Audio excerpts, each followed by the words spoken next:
La Lanterna, a spotlight in Italian football, is a podcast that dives into the beautiful game seen from the eyes of two fans from the oldest team in Italy's point of view.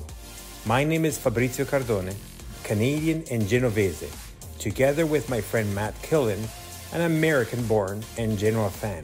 Every week, we'll tell you all you need to know about the only team you need to know about, Genoa CFC.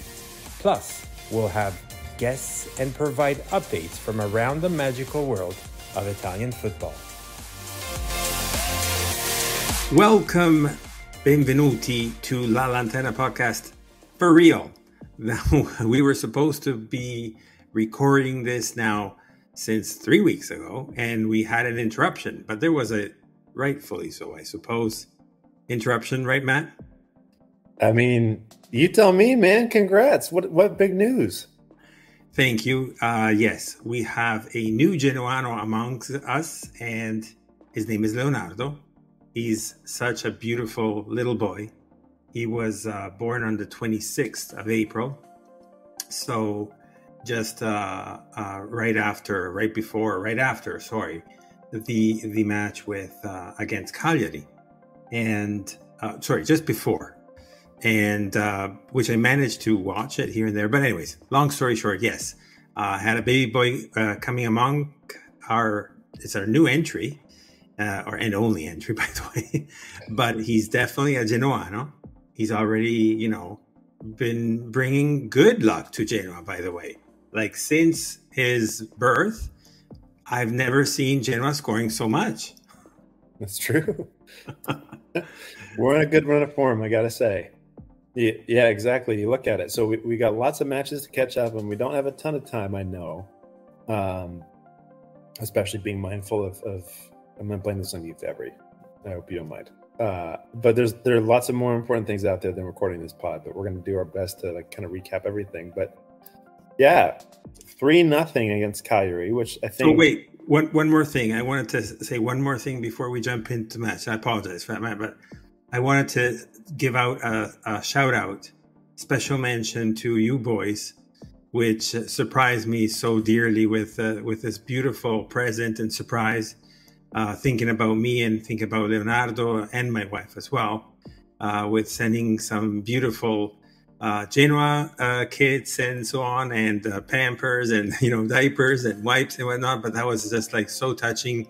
I wanted to shout out to you guys. That was so special, and thank you. Well, big kudos to the whole team. There's a huge amount of us from We Are Genoa, as you know. Everyone was excited to band together and to show support and everything. And I'm glad that it reached you well. And just a big thanks.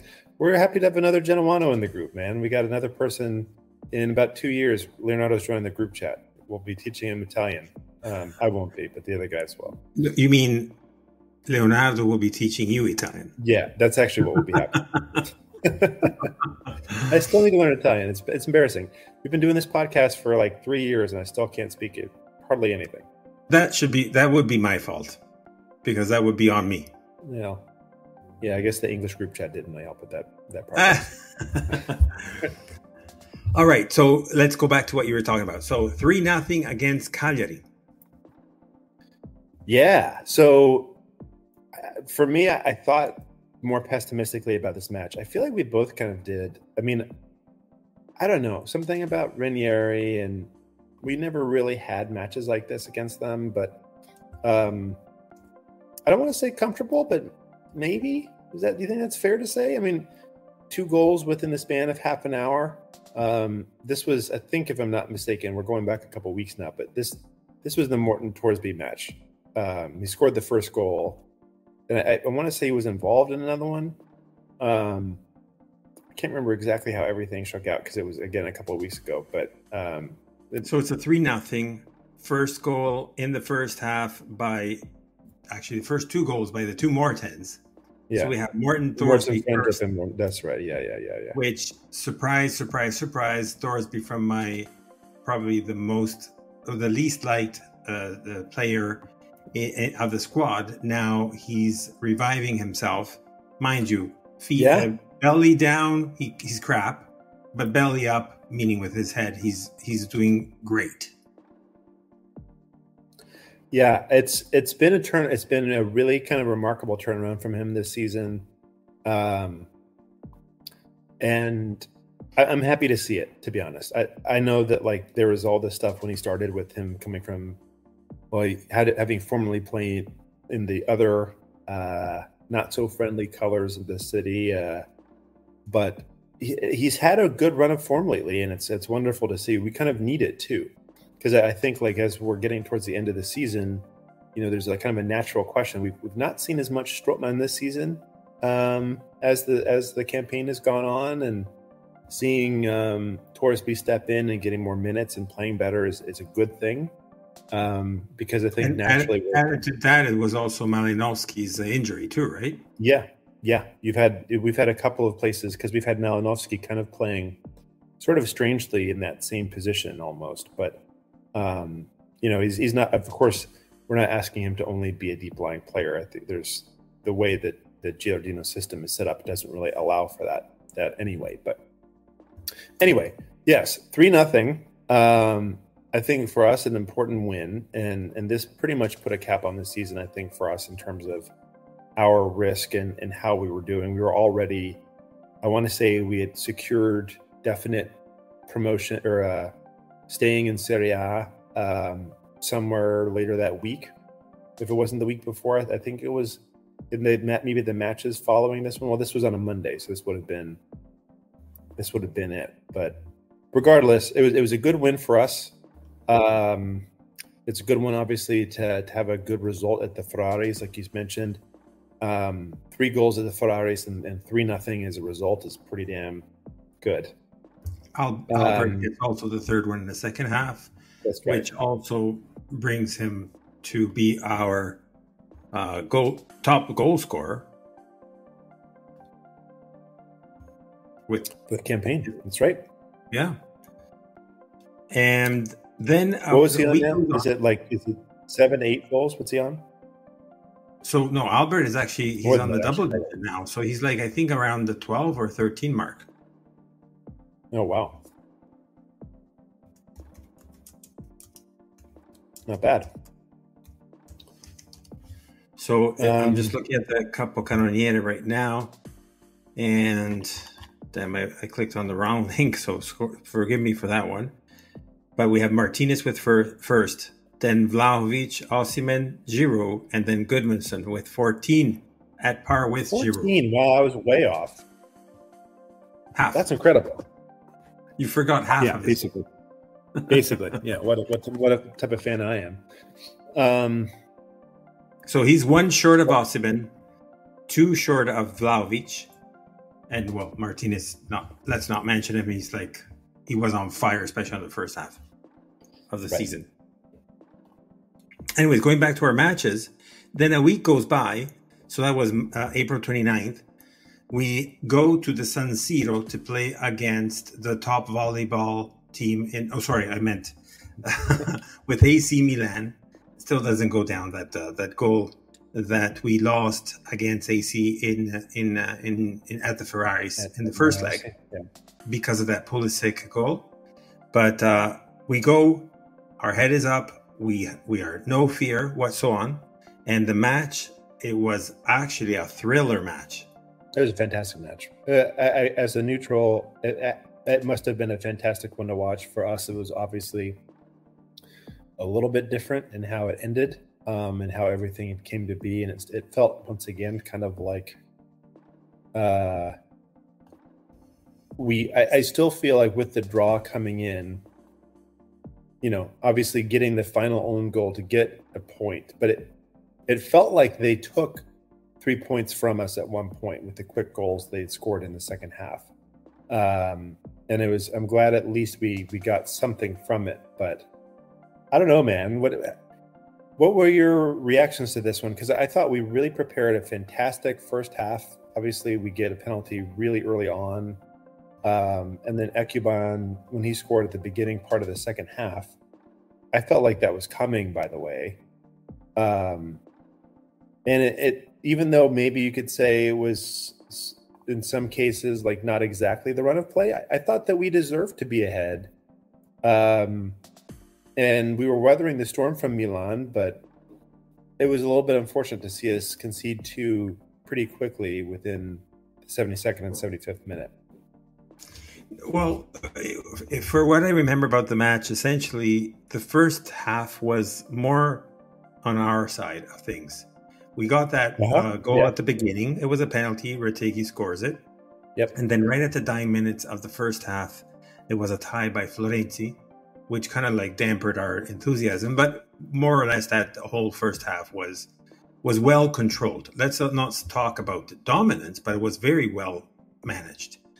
Then the second half, that's the goal that you mentioned with Ekuban, but there was also a change on the AC Milan side. So we have to say this is a star-studded team compared to our team. So it's more than normal that there can be those players that make that difference. And you can see Florenzi was still part of that goal in the first one, so that's the 2-2. And then you have Giroud, and there's no need of presentations about who Giroud is all about. And that was a 3-2. So that hurt when we were 1 up and then happening to be 3-2 down. And at the San Siro, it almost feels like you more or less like throw the sponge, throw the white flag. But we never gave up. We never gave up, and it happened. And an own goal, essentially. Retegui was there up front and whatnot. But at the end, we did anything possible and ended with a tie. So we took the point, or let's put it this way. It was not most about that 1 point gained, but it was about the 2 points not given to AC Milan.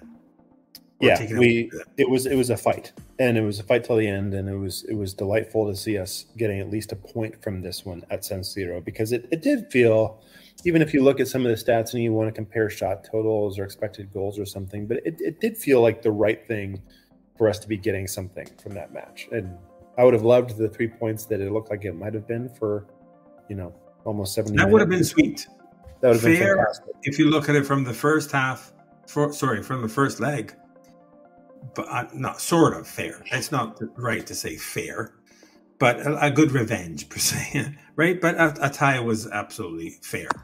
For sure. And then we go to last week, and that's the match at the Ferraris once again. This is the second last match at home, and it's against Sassuolo. Everybody thought it was going to be a very tough one to say with respect to the fact that we have nothing to play, nothing to lose, nothing to win, while Sassuolo is playing their whole entire season now, because they have a very tough calendar upcoming. And this was one of those that they needed to make as much points as possible. Ballardini comes back at the Ferraris as a guest at this point. So there was a warm welcome, not a nice one, but a warm one, because everybody knows about the ups and downs, especially at the end of his tenure. And at the end, a lot of people talk bad about this match. I'm not too sure what you think about it, but at the end, 3 points, man. 3 points to 3 points. I'm with you on it all the way. Like, I get it. We were down at half. Pinamonti, who obviously we know well, scores a goal, and then we're into the break being down to Sassuolo, and it's kind of like, well, what's going on here? We need to get results against teams like this. Why are we not closing the door? Like, say what you want to say, but I think that, like, yeah, we got a win against a top side in not a top side in the season this year, or in the campaign this year, but one of a top flight team, obviously in the country, and you have to take those wins. I don't care. I know not every team in Serie A is made equal. I know that, like, you have more competitive teams towards the top. Everybody knows these things, but, like, come on, man, we just got to take the 3 points. And in the end, the guys didn't give up. And again, you could say, well, they're playing inferior talent, they shouldn't give up. What I respect, people can disagree with some of that stuff, but the mission was 3 points and we got it. So I don't want to hear any bitching about it. No, and actually, let me add to that. In the first half, 7th minute, Thorsby does score. Very bizarre call by VAR, which annuls that first goal right. by giving a handball because that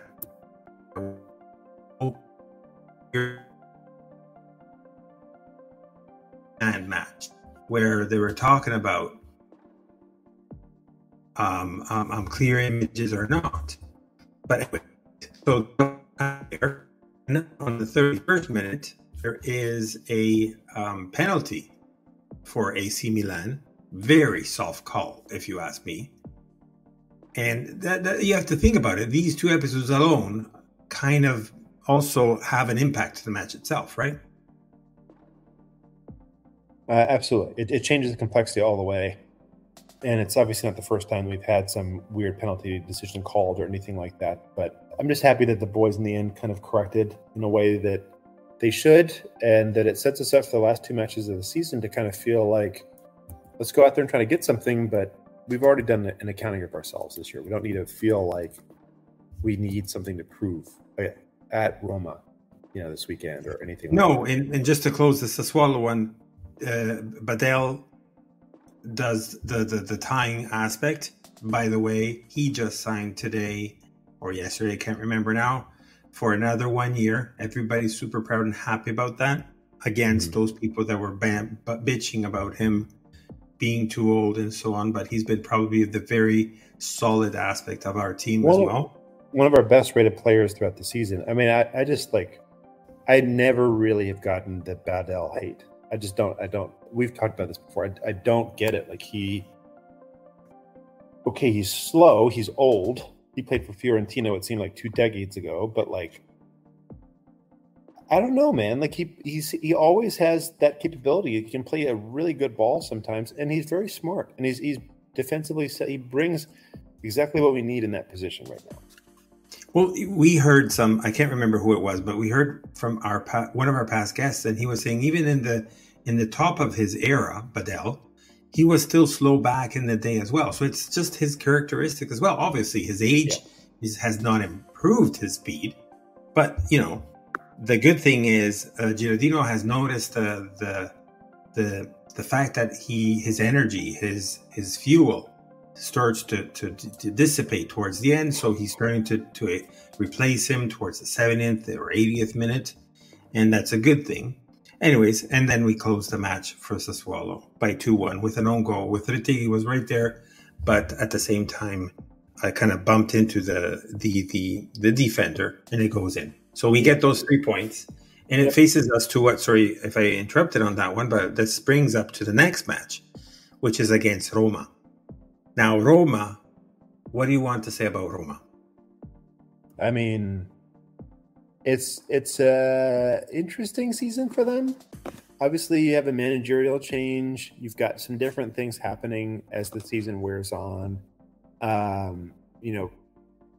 For one moment, it looked like maybe they would be going into a European Cup final. That didn't really happen.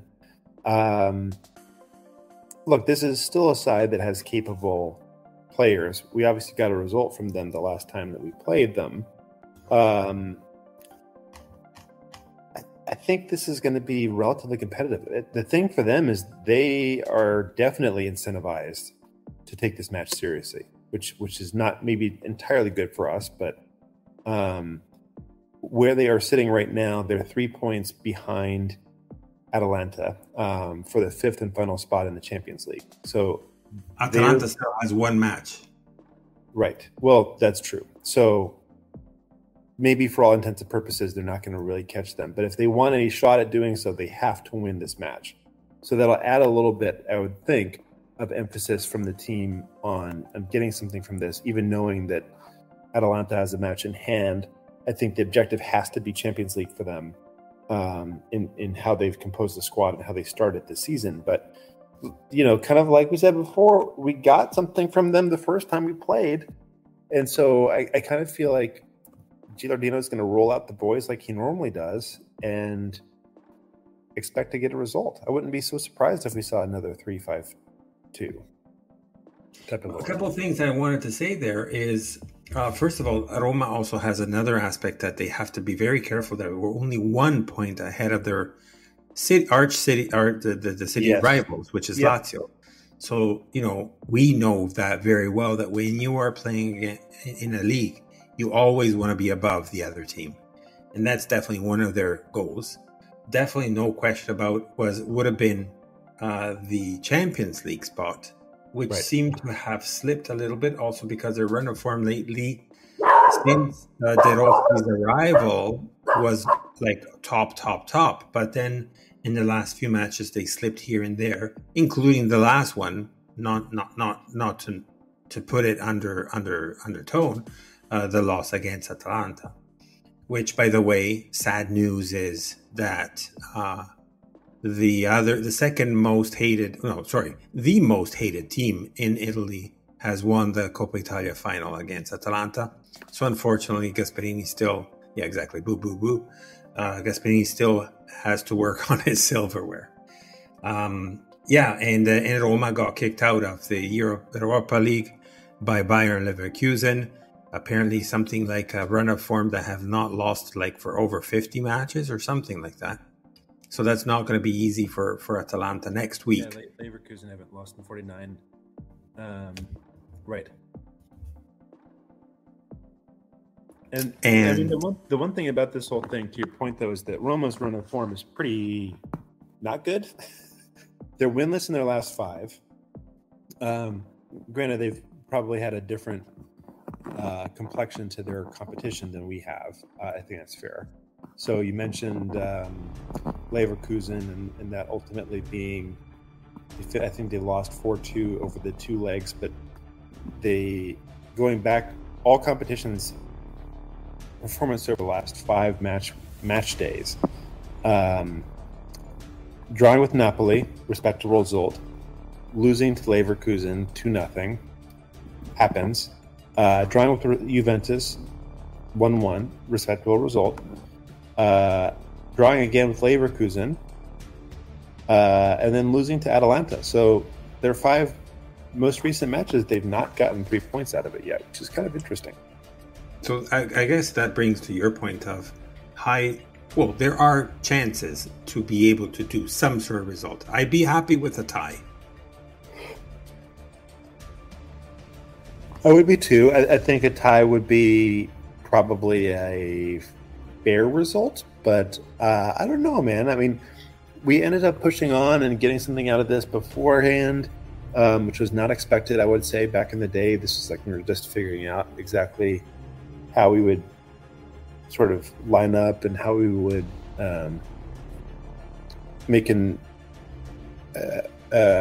how the season would go, but I still think that we have a chance to get something from this one again.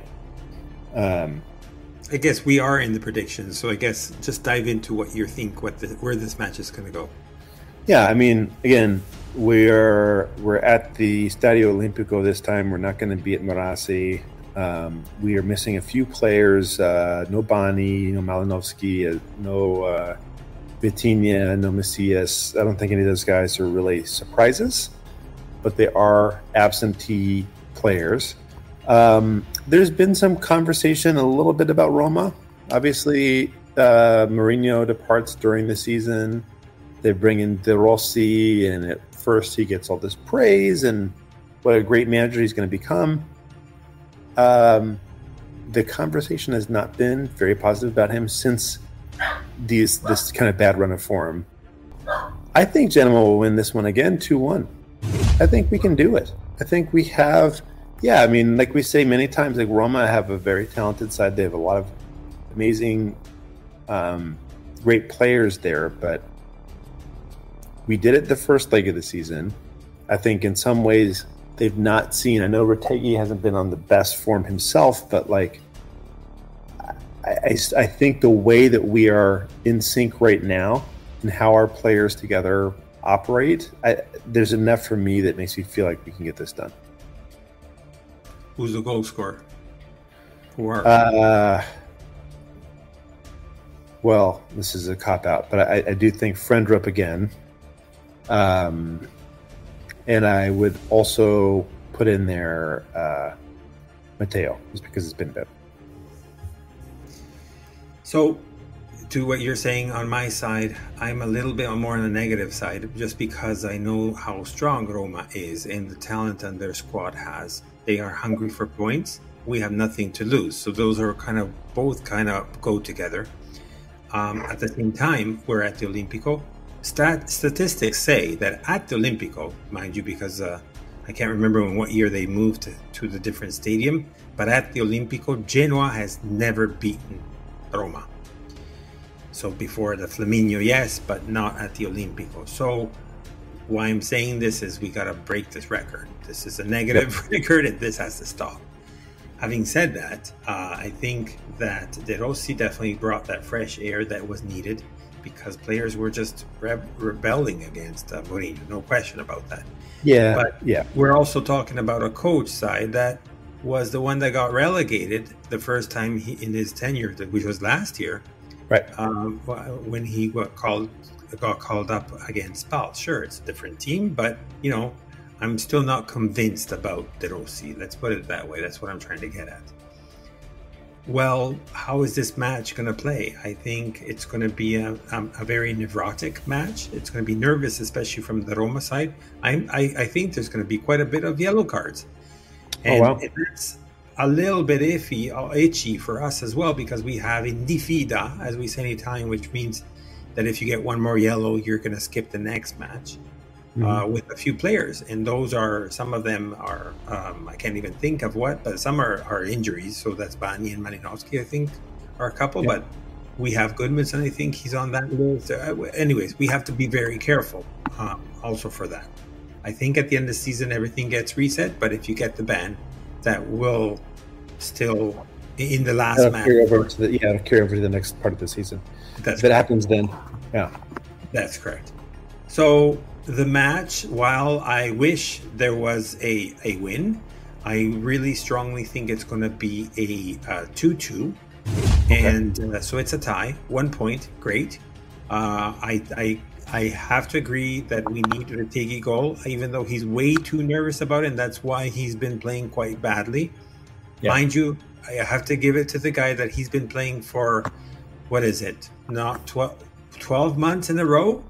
Because if you really think about it, he started in Argentina, which is before our summer, so our winter, and he came over still continuing without any stop.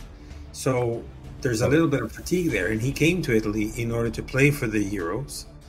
Right. He is going to be called up, but he's also shining a lot less now compared to Scamacca, which is now super shining. So I know. It felt like a couple of weeks ago that it's going to be Retegui for sure was going to lead the line at the Euros, and it was so exciting. And now it definitely does not feel like that, unfortunately. But you never know, man. You never know how things could shake out during the tournament. And I think the other goal is going to be either by Goodmanson, which is not necessarily a good duo with Retegui, or 2 goals by Retegui himself. Could be. All right, so this was a short one. Again, thank you to all of you guys from the We Are Genoa chat for that participate and really thought about me. Us, I should say.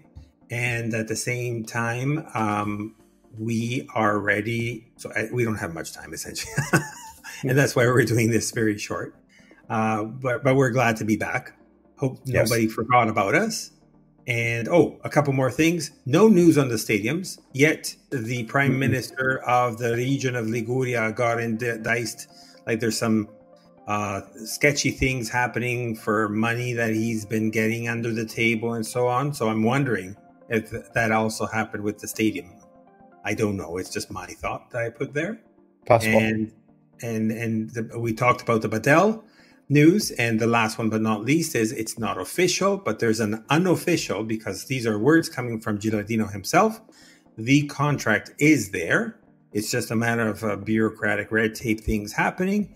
Conversations, obviously, with the club and the coach himself. It looks like a 2-3 year contract with some goals and aspect and so on. Good deal. And that's quite important that it's happening. So enough with all those newspapers talking about, he's going here and he's going there. He's not going anywhere. Anyways, Thanks again. Follow us on Twitter, Instagram, and Facebook. Drop us comments, clicks and follows and whatnot, and share the word. But never forget, always and forever, Forza Genoa. Forza Genoa. You've listened to La Lanterna, a spotlight on Italian football, a podcast powered by Genoani Si Resta. Thank you for listening and see you next week.